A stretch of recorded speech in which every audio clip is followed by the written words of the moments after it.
yo os he enviado a cegar lo que vosotros no labrasteis. Otros labraron y vosotros habéis entrado en sus labores. Hubo un misionero llamado Del Tar que sirvió por 14 años en la África Occidental, y él relata una historia personal que apunta al precio que algunas personas tienen que pagar para sembrar la semilla del Evangelio. Y él dijo, el Salmo 126, versículos 5 y 6 dice: los que sembraron con lágrimas, con regocijo segarán.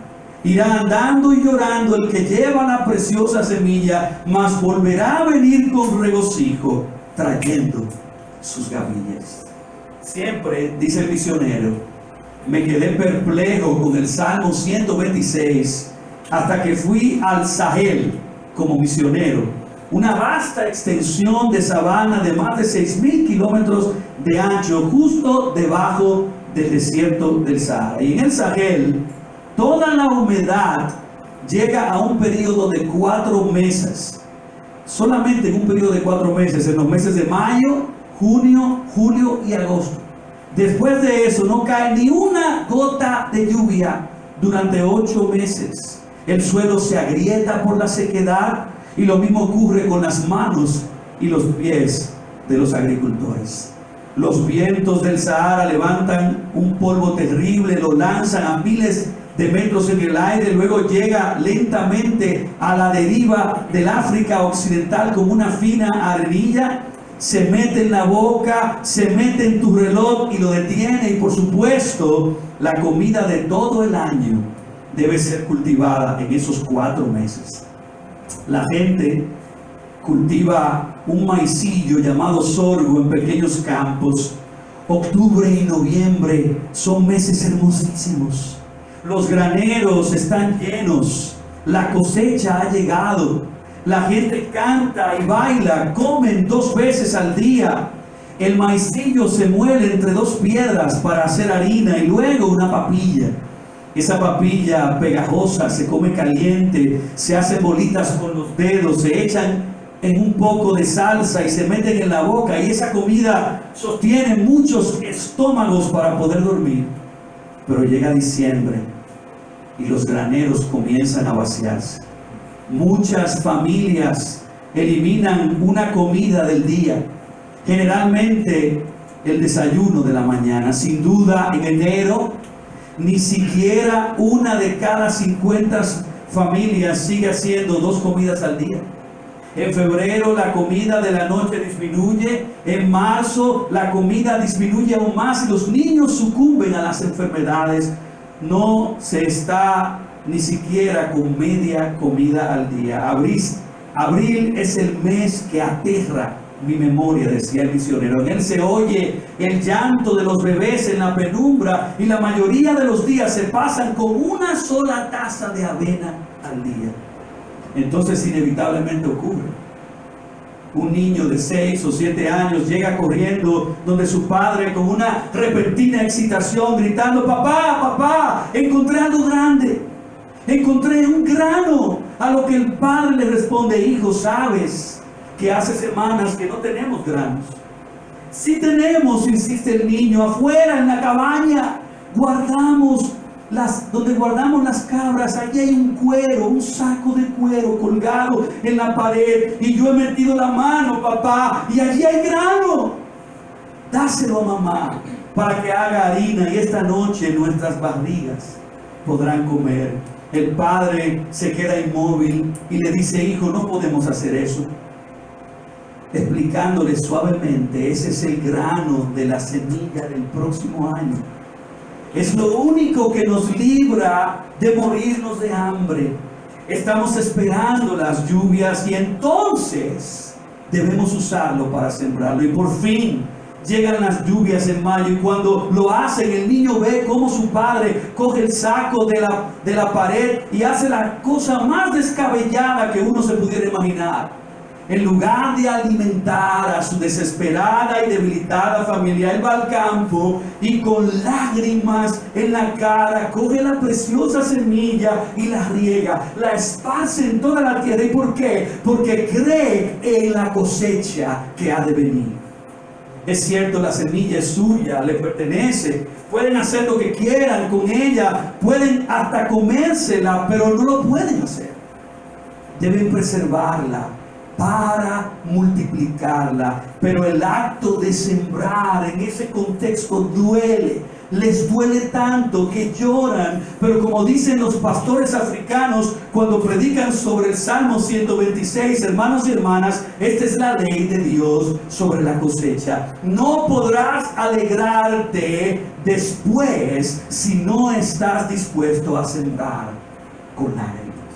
Y queridos hermanos y hermanas de la Ciudad de Gracia, ¿entienden ustedes ya el paralelo que tiene esta historia con el Evangelio?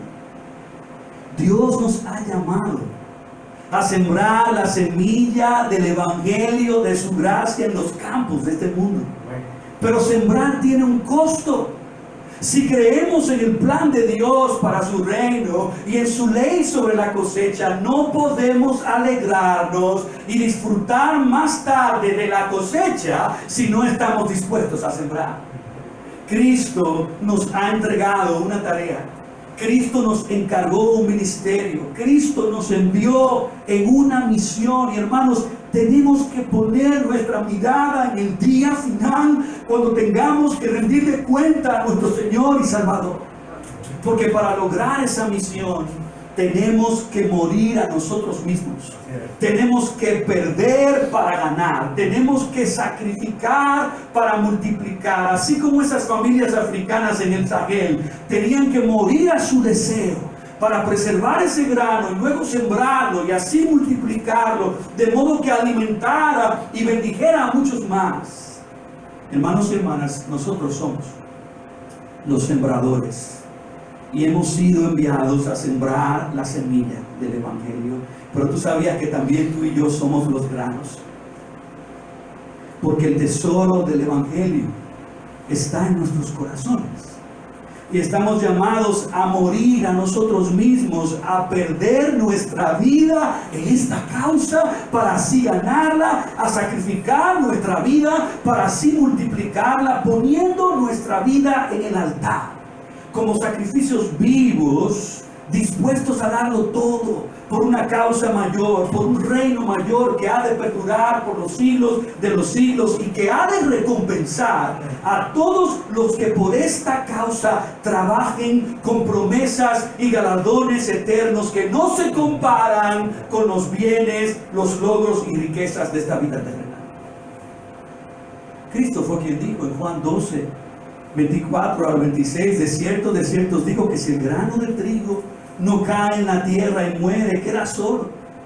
Pero si muere, lleva mucho fruto. El que ama su vida la perderá, y el que aborrece su vida en este mundo, para vida eterna la guardará. Si alguno me sirve, sígame. Si alguno me sirviere, mi Padre le honrará. Amados, seguir verdaderamente a Jesucristo como sembradores en su reino tiene un costo y una demanda de sacrificio, pero ninguna otra empresa ha devuelto mayores intereses y más duraderas ganancias a los que en ella han invertido sus vidas. Amén. Y por eso yo les pregunto en esta mañana, ¿están dispuestos? ¿Estás dispuesto? ¿Estás dispuesta a poner tu mano en el arado y a dedicarte a sembrar para este reino sin nunca jamás mirar atrás? ¿Estás dispuesto a sembrar con lágrimas, sabiendo que para participar de los frutos de una cosecha, los labradores deben trabajar primero y dejar caer el grano de sus vidas para luego así llevar mucho fruto? Y esta mañana yo quiero invitarles a que juntos meditemos en este mensaje que surge de Juan 4, del 31 al 38, y que hemos titulado Enviados a sembrar el evangelio de la gracia de comunidad en comunidad. Todo texto de la palabra de Dios tiene una verdad que domina, ya que el Espíritu Santo inspiró cada esquina de las Escrituras para que cada unidad de pensamiento en la palabra de Dios tenga un propósito práctico y transformador para nosotros. Y si resumimos este texto y lo aplicamos a nuestra vida, podemos hacerlo de esta manera: ya que Cristo nos envió a proclamar su palabra y a establecer iglesias en todas las naciones, tú y yo debemos ir a sembrar la semilla del evangelio y a cosechar sus frutos de comunidad en comunidad. Eso es lo que está ocurriendo en Juan 4. Y eso es lo que vamos a ver, porque el apóstol Juan escribió muy claramente su evangelio con un propósito, como él mismo lo establece en Juan 20:31. Pero estas se han escrito para que creáis que Jesús es el Cristo, el Hijo de Dios, y para que creyendo tengáis vida en su nombre. Pero el apóstol Juan, a diferencia de Mateo, Marcos y Lucas, escribió para presentar a Cristo como el eterno Hijo de Dios, quien desde la eternidad ha tenido una relación con el Padre y con el Espíritu en el consejo eterno y misterioso de la Trinidad de Dios. Dios Padre, Dios Hijo y Dios Espíritu Santo. Por eso es que el Evangelio de Juan comienza con un argumento muy teológico, diciendo: en el principio era el Verbo, y el Verbo era con Dios, y el Verbo era Dios, afirmando esa relación trinitaria y eterna del Hijo con el Padre y con el Espíritu, y al mismo tiempo afirmando que el Hijo, siendo Dios, también es el creador del universo. Y a pesar de Cristo ser Dios, esto es lo hermosísimo del Evangelio, es que Él aceptó la misión del Padre. Y Él fue enviado al mundo para ser nuestro Salvador, tomando un cuerpo humano para convertirse en carne viva, como el Cordero de Dios que venía para quitar el pecado del mundo. Y desde el capítulo 1 de Juan vemos cómo Cristo se dedicó por completo a hacer la voluntad de su Padre, yendo Él y llevando a sus discípulos a sembrar la semilla de las buenas nuevas del Evangelio, proclamando que el reino había llegado a través de su persona y de su obra. El reino de Dios está llegando a los hijos. Desde el principio de su ministerio, Jesús modeló y entrenó a sus discípulos que la esencia del trabajo y la misión de la iglesia es movilizarse con el Evangelio, yendo de ciudad en ciudad, de aldea en aldea, de comunidad en comunidad, para dar a conocer el Evangelio de la gracia, predicando de manera intencional a personas individuales, pero también a multitudes. Y es cierto que ya Israel tenía una larga historia en el plan de la redención y ya tenía una estructura de congregaciones pequeñas llamadas sinagogas en cada comunidad, que eran la antesala y el concepto básico de lo que hoy conocemos como iglesias comunitarias, que son formadas como resultado de la predicación estratégica del Evangelio, que busca la conversión de pecadores en todo lugar, para que en esos lugares se formen iglesias que brillen la luz y la esperanza de Jesucristo.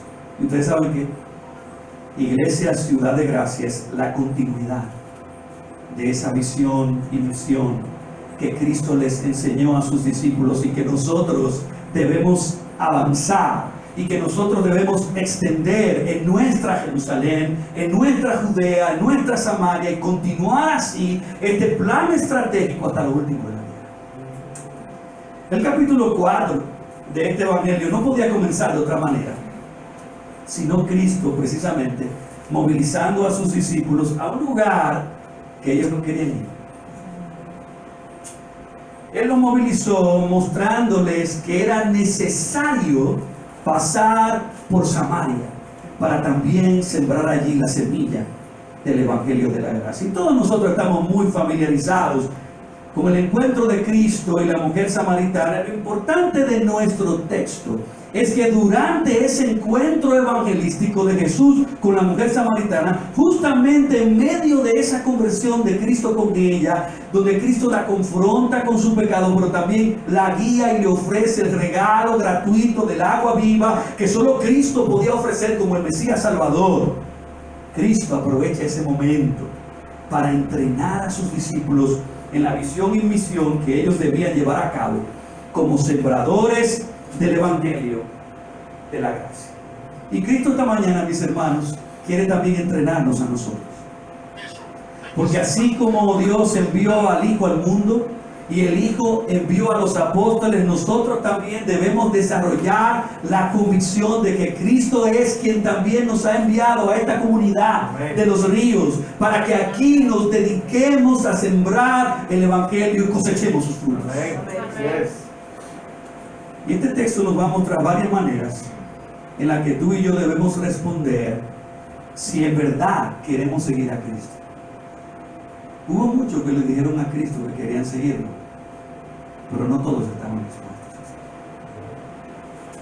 Si en verdad queremos seguir a Cristo y ser enviados por Él para sembrar su evangelio de comunidad en comunidad, veamos varias maneras. Y la primera manera como debemos responder es reconociendo el llamado a hacer la voluntad de Dios y a trabajar en la expansión de su reino.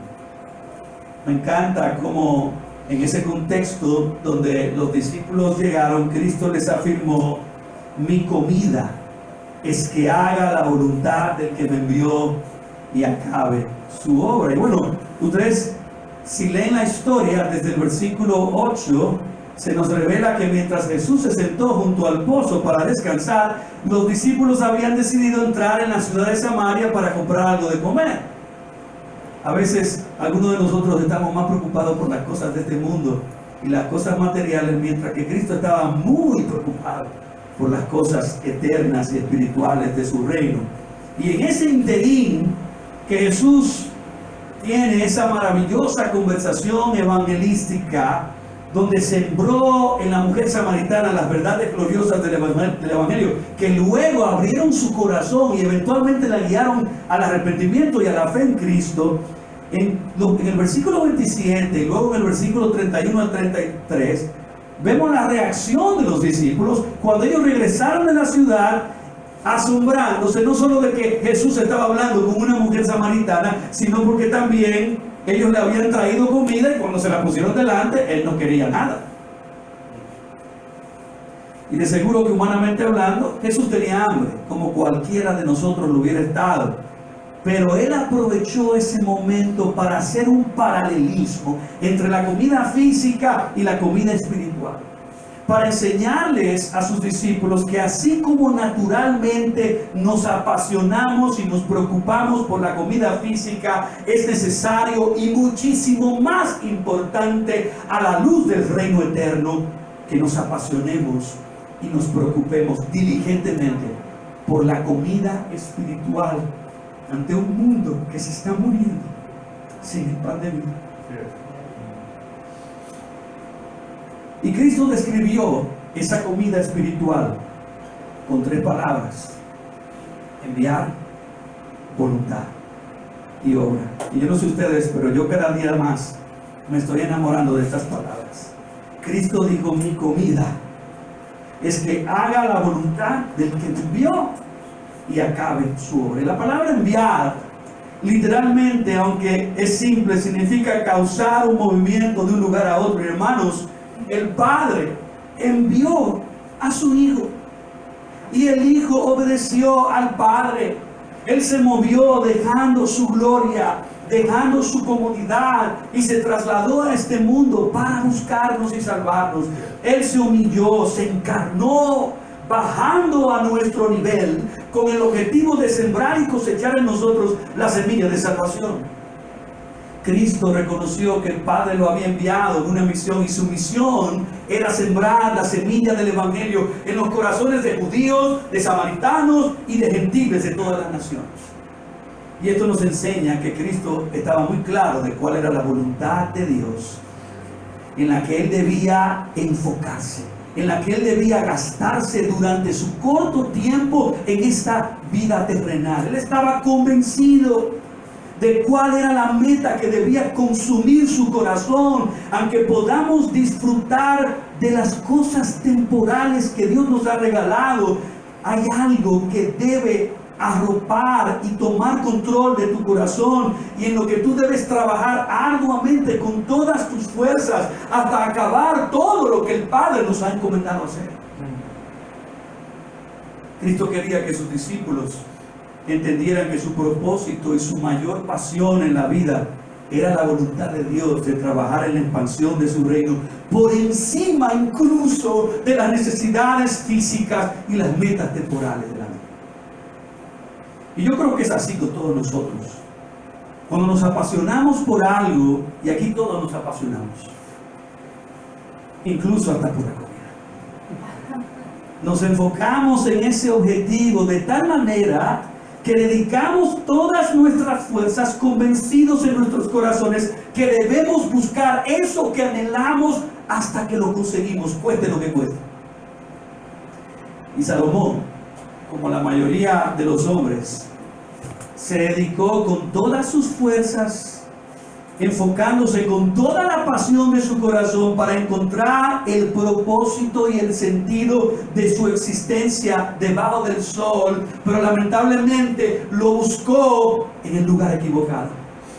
En todas las cosas pasajeras, efímeras y temporales de esta vida, lo buscó en el conocimiento, lo buscó en los placeres, lo buscó en el dinero, lo buscó en el trabajo, lo buscó en las relaciones humanas, y al final concluyó, como todos los hombres y mujeres que han querido probar por sí mismos esos senderos y caminos, que lamentablemente, hermanos y hermanas, todo es vanidad.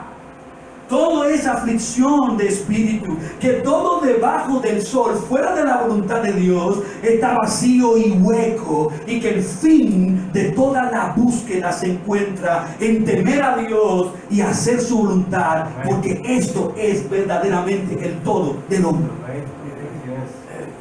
¿Por qué entonces nos volvemos a dejar engañar por nuestros propios corazones y por este mundo caído para seguir persiguiendo lo vano y volver a quedarnos nuevamente vacíos como Salomón?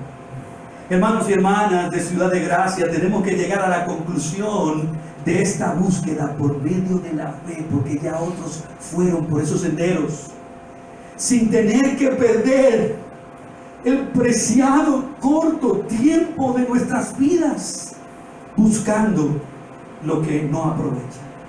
Debemos entender, por la gracia de Dios, que la voluntad de Dios para con nosotros, como su pueblo redimido por gracia, está atado a Jesucristo. Nuestra vida está escondida en Cristo, y por eso todos nuestros talentos, habilidades, dones naturales y el tiempo que nos resta, debemos usarlo para enfocarnos por completo en trabajar en la expansión de su reino. Cristo le dijo orando al Padre en Juan 17:4: yo te he glorificado en la tierra, he acabado la obra que me diste que hiciese. De igual manera, tú y yo estamos llamados a glorificar al Padre, enfocándonos en realizar y cumplir la obra que Él nos dio de expandir su reino en la República Dominicana. Y ante esto yo les pregunto, hermanos y hermanas, ¿están ustedes convencidos de que Dios fue quien nos envió aquí a los ríos para sembrar la semilla del Evangelio? Por la gracia de Dios, que tú y yo seamos convencidos con la convicción más pesada en nuestros corazones, de modo que junto con el equipo de liderazgo seamos sobrecogidos por una pasión sobrenatural tan grande que nos desconecte de tal manera de este mundo y de las cosas pasajeras, así como Cristo se desconectó incluso de la comida, porque una pasión más grande lo había posesionado en su alma, y era la voluntad de Dios y la obra de Dios. No olvidemos, hermanos, que Cristo dijo que como el Padre lo envió al mundo, Él también nos ha enviado. Y eso quiere decir que igual que Él, nosotros debemos movilizarnos dejando nuestra gloria, dejando nuestra comunidad y como Él encarnarnos para con la gente de los ríos, bajando al nivel de aquellos que necesitan la gracia de Dios, usando todos los medios necesarios y disponibles a nuestro alcance para sembrar y cosechar la semilla de la salvación por gracia. Oh, que el Espíritu Santo descienda con poder sobre nosotros y nos llene de igual manera como lo hizo en Pentecostés, capacitándonos y dándonos valor y denuedo para que apasionadamente alcancemos esta comunidad para Cristo.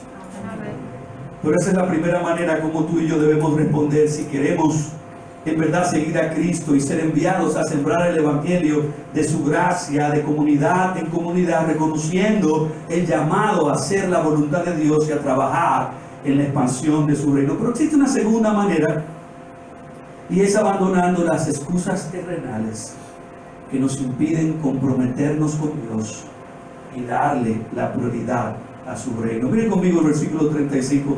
Miren la reacción de los discípulos. ¿No decís vosotros, aún faltan 4 meses para que llegue la siega?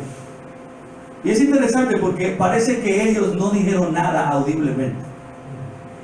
Cristo conoce nuestros pensamientos. Él conocía las objeciones en sus corazones. Él conocía las excusas que les impedían movilizarse e ir a predicarles el Evangelio a los samaritanos. Él sabía que ellos estaban diciendo en sus corazones, aún faltan 4 meses para que llegue la siega. Yo no sé ustedes, pero eso se parece a las excusas del perezoso. El perezoso dice que faltan 4 meses, pero Dios dice que el terreno está preparado, que metamos la hoz, que la mies ya está madura, que la cosecha ya está lista. Pero el punto del perezoso es que no quiere trabajar y no dispone su corazón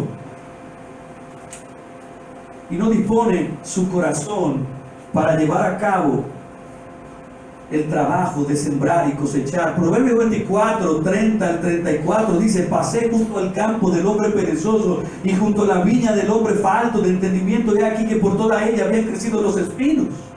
Ortigas habían ya cubierto su faz y su cerca de piedra estaba ya destruida. Miré y lo puse en mi corazón, lo vi, tomé consejo, un poco de sueño, cabeceando otro poco, poniendo mano sobre mano otro poco para dormir. Así vendrá como caminante tu necesidad y tu pobreza como hombre armado.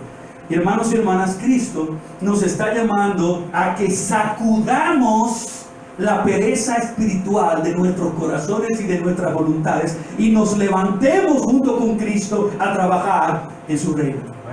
Él nos llama a que nos comprometamos con Él, a que le demos prioridad a su reino, porque ya Él nos ha enviado. Por lo tanto, es nuestro deber movilizarnos, es nuestro deber, ustedes saben que, de meternos en los campos para labrar la tierra, para sembrar la semilla y cosechar los frutos. Esta comunidad de los ríos es un campo que necesita labradores que tomen la pala, el pico, el arado, el rastrillo, las tijeras, la carretilla, el cubo, el agua, y nos dediquemos a labrar este huerto y a sembrarlo con la semilla del Evangelio de la gracia. Hermanos, cuando los misioneros evangélicos norteamericanos vinieron al país en los años 40, 50 y 60, ellos podían haber alegado que en este país había un dictador y que realmente iba a ser muy difícil venir aquí a predicar el Evangelio, porque para este dictador todos los gringos eran espías de la CIA. O podían haberse excusado diciendo que este país era demasiado católico y que los corazones de la mayoría de dominicanos estaban endurecidos y arraigados demasiado fuerte en las tradiciones de un evangelio de obras. Pero ellos no se excusaron. Ellos no rehuyeron al llamado de Dios. Ellos abrazaron el compromiso con Dios de venir a nuestro país, dejando su comodidad, y se trasladaron a un país del tercer mundo con menos recursos, con menos seguridad, menos educación, pero lo hicieron porque entendían que la prioridad en esta vida es el reino. Y vinieron y trabajaron arduamente para sembrar en nosotros el Evangelio, para que hoy nosotros disfrutemos de esta tremenda cosecha de salvación en nuestras vidas. Pero ¿es acaso la intención de Dios que nosotros seamos la única cosecha? ¿O acaso no debería el Evangelio de la gracia producir en nosotros también el fruto de movilizarnos para que nosotros también trabajemos en llevarles el Evangelio a otros que todavía no han creído? Si ustedes me preguntan por qué nuestras iglesias bíblicas y bautistas de sana doctrina, con un profundo conocimiento de la gracia de Dios, en adoración, comunión, predicación y enseñanza, no nos movilizamos como deberíamos y no salimos a sembrar la semilla del Evangelio y a cosechar sus frutos, yo les respondería que esto se debe a que nos hemos vuelto perezosos. Nos hemos vuelto tan espiritualmente obesos que no podemos movernos.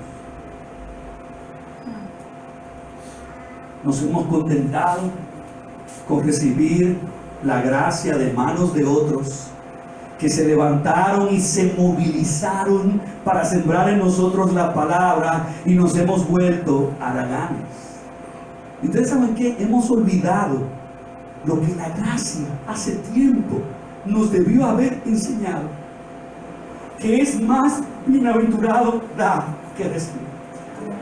Hoy Cristo en su paciencia, como lo tuvo con sus discípulos, confronta nuestras excusas. Cristo en su paciencia y en su longanimidad confronta nuestras objeciones y nos llama a abandonarlas.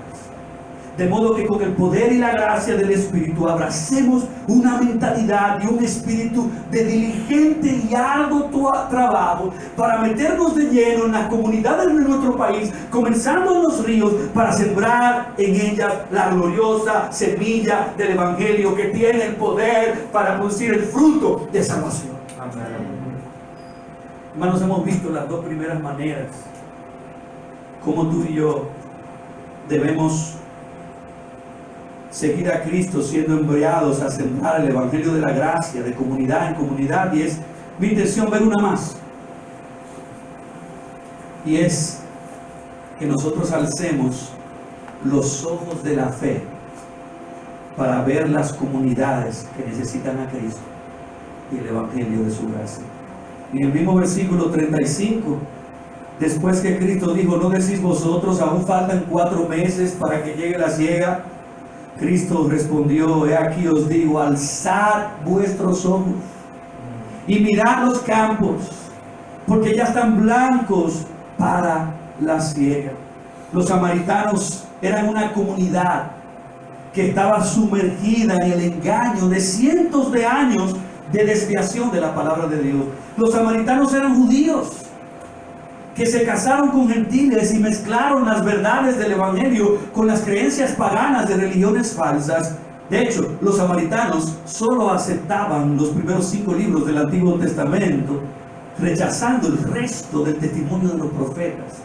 Por eso cuando Cristo habló con la mujer samaritana, ustedes que están familiarizados con la historia, recuerdan que la mujer samaritana tenía una noción de un Mesías Salvador que vendría, pero Cristo mismo le dijo que los samaritanos estaban adorando lo que no sabían y se habían desviado de las figuras y de los símbolos claros del Evangelio de la gracia que se comunicaban continuamente en la adoración en el templo de Jerusalén, apuntando a un Salvador, a un Mesías que sería el Cordero de Dios que venía a quitar el pecado del mundo. Pero el punto aquí, hermanos y hermanas, es que los discípulos, oigan, los discípulos debían haber considerado a Samaria como una comunidad que necesitaba la luz, del Evangelio. Era una comunidad que estaba sumergida en las tinieblas y necesitaba de corazones que se llenaran de compasión por ellos,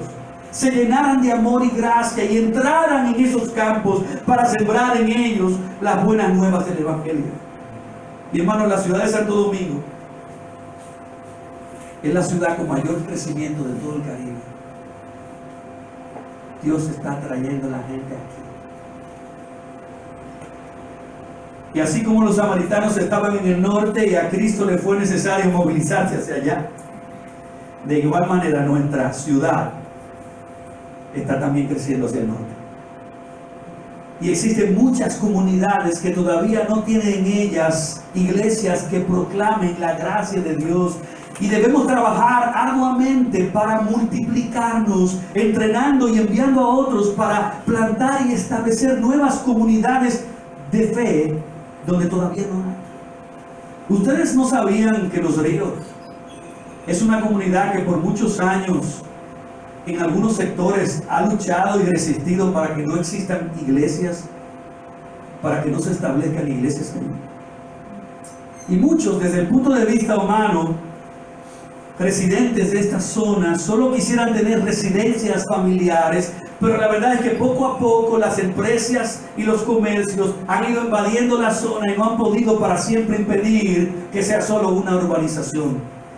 Y hermanos, si los comercios y los negocios entran en la comunidad porque quieren sembrar y cosechar lo terrenal allí, ¿por qué nosotros no alzamos los ojos de la fe y nos llenamos de valor y de nuevo, entendiendo que los negocios de nuestro Padre Celestial son de muchísima más importancia?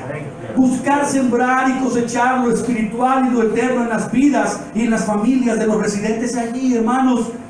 Nuestro negocio es espiritual y trasciende por encima de todos los demás. Venimos con la autoridad de nuestro Señor y Salvador, quien dijo que toda potestad le es dada a Él en los cielos y en la tierra, y por tanto debemos llenarnos de compasión, de fe y de valor, y ver esta comunidad y cada comunidad que no tiene una iglesia como una comunidad que urgentemente necesita a Cristo.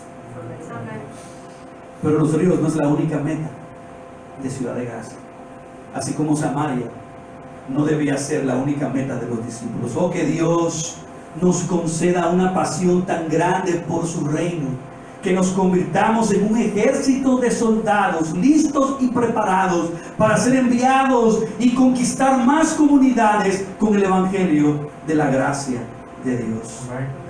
Hay dos maneras más como nosotros podemos responder al ser enviados por Cristo a sembrar el evangelio de la gracia, pero no es mi intención abrumar en este primer culto y que digan el pastor Carlos Mandalaga. Ciertamente lo soy, pero ojalá que con estas verdades que hemos compartido nosotros veamos que no fue mera coincidencia que Cristo se moviera hacia Samaria. No fue fortuito que Él se detuviera a hablar con la mujer samaritana. Fue un plan estratégico que Cristo les enseñó y les modeló a sus discípulos, y era la intención que sus discípulos abrazaran este modelo de iglesia, una iglesia que se moviliza, que entrena y que envía de comunidad en comunidad a sembrar la semilla del evangelio de su reino. Y aunque en los otros puntos que iba a compartir hablaba un poco más acerca de nuestro llamado a los que todavía no conocen a Cristo a venir a Él para que disfruten de la salvación que Él nos regala, quisiera también terminar invitando a aquellos que todavía no conocen a Cristo. Es nuestro anhelo que Dios use este ministerio para que tú tengas un encuentro con el Salvador y Él pueda lavar todos tus pecados, darte un nuevo corazón, darte un nuevo nacimiento, de tal manera que tú te puedas convertir en un hijo, en una hija de Dios, y luego Él te pueda usar como un instrumento de su gracia y te conviertas en un embajador y en un agricultor que sale a sembrar con su pueblo la semilla del evangelio. Padre, gracias. Nosotros nos humillamos delante de ti y te alabamos por cómo tú nos has enseñado y cómo nos has entrenado a tener esta visión y misión en el evangelio. Señor, sobrecógenos de modo que la misma pasión de tu Hijo sea la nuestra. Te pedimos perdón, Señor, Porque tantas otras pasiones terminan dominando nuestro corazón. Pasiones por las cosas de este mundo, pasiones por las cosas temporales que al final ahogan y distraen de la meta principal que tu pueblo debería tener, de salir a sembrar el Evangelio de comunidad en comunidad. Úsanos, Señor. Aunque no lo explicamos todavía, pero creemos en la ley de la cosecha y de la siembra. Creemos que tú quieres usar agricultores que dependan de ti, que por fe crean que el Evangelio es poder de Dios para salvación, y que si tú has elegido desde antes de la fundación del mundo personas de toda tribu, de toda lengua, de todo pueblo y nación, tú has elegido también personas de la comunidad de los ríos para que sean parte de tu pueblo. Y nosotros queremos ser como aquellos que siembran con lágrimas, sabiendo que después viene la cosecha, sabiendo que después tú enviarás la lluvia y podremos ver el fruto del trabajo de nuestras manos. Oh, danos esperanza, Señor, para que trabajemos sabiendo que tú has de usar este esfuerzo misionero, tú has de usar esta plantación para tu gloria y para la salvación de muchos. Te lo rogamos, Señor, todo esto en el precioso nombre de Cristo Jesús, nuestro Salvador.